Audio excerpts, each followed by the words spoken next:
الحمدللہ رب العالمین والعاقبۃ للمتقین والصلاۃ والسلام علی اشرف الانبیاء وعلی آلہ واصحابہ وازواجہ اجمعین، اما بعد، فاعوذ باللہ من الشیطان الرجیم، بسم اللہ الرحمن الرحیم۔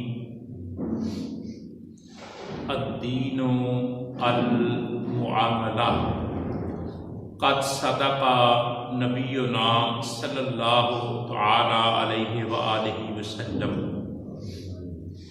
انتہائی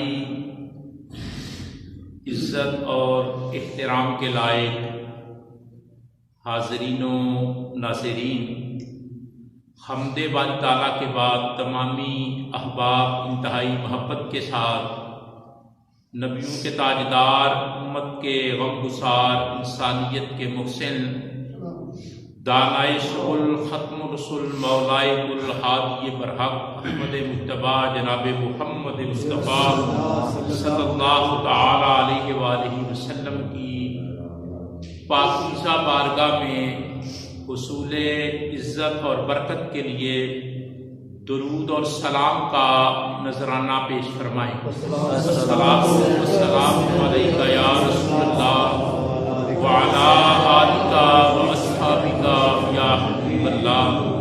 الصلاۃ والسلام علیک یا رحمۃ للعالمین وعلی آلک واصحابک یا شفیع المسلمین۔ الصلاۃ والسلام علیک یا راحۃ العاشقین وعلی آلک واصحابک یا مراد المشتاقین۔ حاضرین محترم، مالک کی توفیق سے یہ ناچیز اور آپ احباب سب نماز جمعہ کی ادائیگی کے لیے جامع مسجد میں حاضر ہیں۔ جس مالک کی توفیق سے حاضر ہوئے،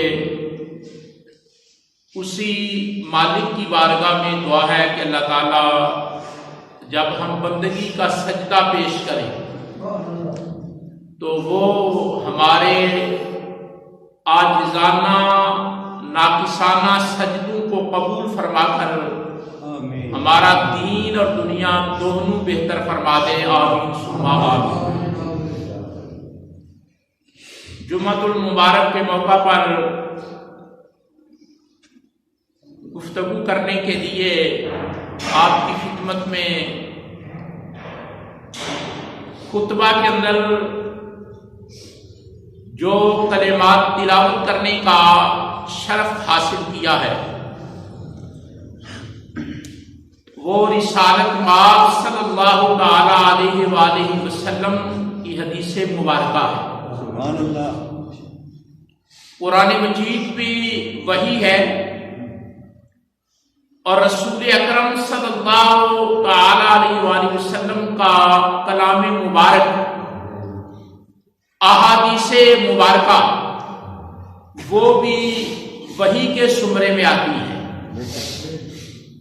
اس لیے کہ نبی اکرم صلی اللہ تعالی علیہ وآلہ وسلم کو یہ کمال اور مرتبہ حاصل ہے بے شک کہ نبی پاک صلی اللہ علیہ وسلم کی شان مبارک میں اللہ رب العالمین نے قرآن مجید میں بیان فرمایا وَمَا يَنطِقُ عَنِ الْهَوَىٰ إِنْ هُوَ إِلَّا وَحْيٌ يُوحَىٰ۔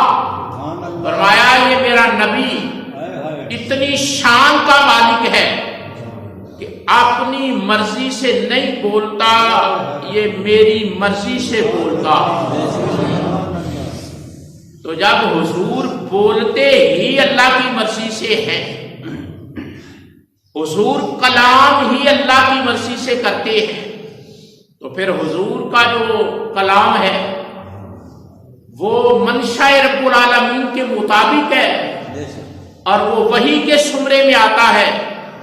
اور یہ بات آپ احباب کو یاد رہے کہ جب تک رسول اکرم صلی اللہ تعالی علیہ وآلہ وسلم کی احادیث مبارکہ ان سے رہنمائی نہ دی جائے، ان سے استفادہ نہ کیا جائے، ان سے نور اور روشنی کی خیرات نہ دی جائے، قرآن مجید سمجھ میں نہیں آ سکتا۔ قرآن مجید کو سمجھنے کے لیے، اللہ کی طرف سے نازل ہونے والی وحی کو سمجھنے کے لیے رسول اکرم تاجدار ختم نبوت احمد مجتبی جناب محمد مصطفیٰ صلی اللہ تعالی علیہ وآلہ وسلم کا کلام مبارک، آپ کی احادیث مبارکہ، آپ کی پاک زبان سے نکلے ہوئے کلمات جب تک رہبر نہیں بنتے، رہنمائی نہیں کرتے، آدمی قرآن مجید کو کما حقہ نہیں سمجھ سکتا۔ خود اللہ قرآن مجید میں فرماتا ہے کہ ہم نے آپ کو قرآن سمجھانے کے لیے کائنات میں بھیجا۔ تو حاضرین محترم، میں نے آج حدیث مبارکہ خطبہ کے اندر پڑھی ہے، اور اس حدیث کا تعلق ہماری معاشرتی زندگی سے ہے۔ جب تک انسان کی معاشرت درست نہیں ہوتی، معاشرت کا مطلب ہے رہن سہن، بڑا اہم مضمون ہے، بڑا انوکھا مضمون ہے، اپنے دامن میں بڑی اہمیت رکھتا ہے۔ جب تک انسان کی معاشرت درست نہیں ہوتی، اس کا رہن سہن درست نہیں ہوتا، وہ کسی صورت میں کامیاب زندگی نہیں گزار سکتا۔ معاشرت کا درست ہونا یہ ضروری ہے، اور رسول اکرم صلی اللہ علیہ وسلم نے اپنے شاگردان رشید کو، جنہیں صحابہ کرام رضوان اللہ تعالی علیہم اجمعین کہا جاتا ہے، ان کی معاشرت کو بہتر کیا، ان کی طرز زندگی کو بہتر کیا، ان کے اسلوب حیات کو بہتر کیا، اور جیسے ہی ان لوگوں کا رہن سہن درست ہوا، طرز زندگی سنور گیا، تو پھر دیکھتے ہی دیکھتے اللہ کی رحمت، اللہ کا کرم شامل حال ہوتا ہے۔ پوری دنیا کے رہبر اور امام وہ لوگ بن جاتے ہیں جو رسول اللہ صلی اللہ علیہ وسلم کی صحبت میں رہ کر کمال حاصل کرتے ہیں۔ تو میں نے جو کلمات پڑھی ہیں نا، وہ ایک حدیث مبارکہ رسول اللہ صلی اللہ علیہ وسلم نے، اور یہ بات بھی ضمناً عرض کر دوں، آج کل سوشل میڈیا کا دور ہے، اور یہ برائے اصلاح انتہائی ضروری بات ہے کہ سوشل میڈیا میں تصدیق شدہ علم نہیں ہے۔ سوشل میڈیا پر جو علم ہے وہ مصدقہ نہیں ہے، تصدیق شدہ نہیں ہے۔ جو کسی کے من میں آتا ہے وہ کہہ دیتا ہے، کوئی پوچھنے والا نہیں، کوئی تصدیق نہیں، کوئی پتہ نہیں کہ یہ سچ ہے اور جھوٹ ہے۔ ایسے دور میں کسی بات کو آگے منتقل کرنے سے پہلے، سینڈ کرنے سے پہلے، دوسروں کو فارورڈ کرنے سے پہلے اچھی طرح یہ بات تصدیق کر لینی چاہیے کہ جو بات میں آگے بھیج رہا ہوں، کیا یہ رسول اکرم صلی اللہ تعالی علیہ وسلم کی حدیث مبارکہ ہے؟ کیا رسول اکرم کے صحابہ کرام میں سے کسی کا قول ہے؟ کیا کسی اللہ کے ولی نے یہ بات ارشاد فرمائی ہے؟ تصدیق کے بغیر، خبر کو جانچ اور پڑتال کے بغیر آگے منتقل کر دینا، اس کے نتائج اچھے نہیں آتے۔ رسول اکرم صلی اللہ علیہ وسلم نے فرمایا، جھوٹا ہونے کے لیے یہی بات کافی ہے۔ فرمایا جھوٹا ہونے کے لیے یہی بات کافی ہے کہ آدمی سنی انسنی کر دے، کہ بات کو سنا، کوئی تصدیق نہیں کی، کوئی اس کی جانچ پڑتال نہیں کی، بات کو سنا اور سن کر آگے کر دیا۔ کسی کی ذات تباہ ہوتی ہے، کسی کا کردار تباہ ہوتا ہے، کسی کا گھر تباہ ہوتا ہے، کسی کے تعلق ٹوٹتے ہیں، کسی کے رشتے ختم ہوتے ہیں، کوئی پرواہ نہیں، بس چھوٹا سا شعلہ چھوڑ دیا، چنگاری چھوڑ دی، گھر کے گھر برباد کر دیے، معاشرت برباد کر دی، سوسائٹی برباد کر دی، قوم کے رویے اور مزاج خراب کر دیے، محبت کی بجائے نفرتوں کو پیدا کرنا شروع کر دیا۔